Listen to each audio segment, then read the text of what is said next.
হিটারের digital পদ্ধতি coil ব্যবহার করা হচ্ছে মেশিনে। কি মেশিনে? হ্যান্ড মেশিনে। আগে ছিল কয়েল তার দিয়া আর মাইকে দিয়ে পেঁচানো। এই সিস্টেমটা ডিজিটাল পদ্ধতি। এটার মধ্যে দুইটা গুণ রয়েছে। একটা গুণ রয়েছে, এটা শর্ট খাওয়ার কোনো সুযোগ নেই, এটায় কোনো রিস্ক নেই, কোনো ঝামেলা নেই। এটা ডিজিটাল পদ্ধতি কয়েল, ঠিক আছে? এটা ব্যবহারের জন্য এটা ব্যবহার করা হয়েছে। কয়েলটা হচ্ছে ডিজিটাল পদ্ধতি। এই কয়েলটা কোনো রিস্ক নাই এবং অ্যানালগ পদ্ধতির কয়েল। এটার ভিতরে রিস্ক রয়েছে। সচরাচর নতুন লোক যদি কাজ করে তাহলে ঝামেলাও আছে। তা নেই, রিস্ক নেই, কিছু নেই, কোনো কিছু নেই, সম্পূর্ণ এটা হচ্ছে আগের আমাদের এই কয়েলটা কেটে গেছে, সেইটার কাজগুলো করা হয়েছে। এখন এই কয়েলটা ব্যবহারের জন্য লাগাইতেছে, কয়েলটা লাগানো হচ্ছে, চলছে পদ্ধতি চেঞ্জ। আমরা বানাইতেছিলাম 2 পিন প্লাগের বেস। ইতিমধ্যেই অ্যানালগ মডেলের একটি কয়েল লাগানো ছিল, কেটে গেছে, এটা চেঞ্জ করা হচ্ছে। তাই চাচাই ঘুরিয়ে ঘুরিয়ে লাগাইতেছে, বলতেছে এই পাশে হইবে না ওই পাশে হইবে, কী হইবে? নাট ওই পাশে থ্রেড।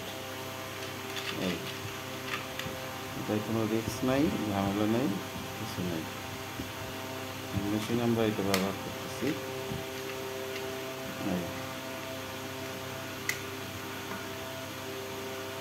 পদ্ধতি চলছে।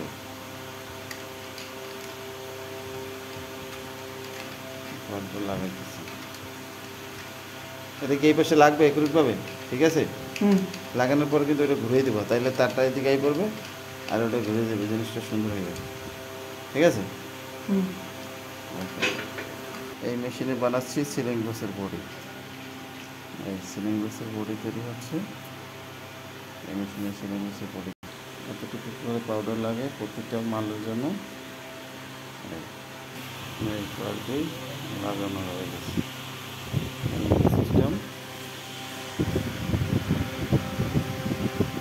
আর একটু নিচে নামাই দাও, নিচে নামাই দিলে উপরে কিন্তু মাল গলে যাবে। একটু নিচে নামাও, ঠিক আছে। এটা একটু এদিক ঘুরে দাও, ঘুরে দিলে না, ঠিক আছে। এটা একটু করে দাও, তাহলে হাতে লাগবে না তো? দেখো না, এটা মাল খুলতে দেওয়া পরে এটা হাতে লাগবে না তো নাটটা?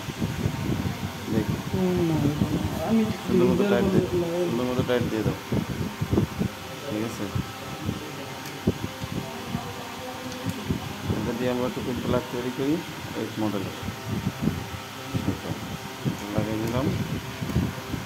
এখন এটা সব মেশিনে এটাই ব্যবহার হবে। সিলিং বক্সের বডি দেখাইছি, এসে সিলিং বক্সের বডি।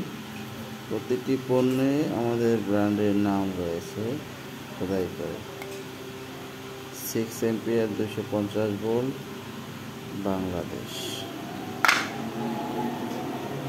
আসসালামু আলাইকুম রহমতুল্লাহ।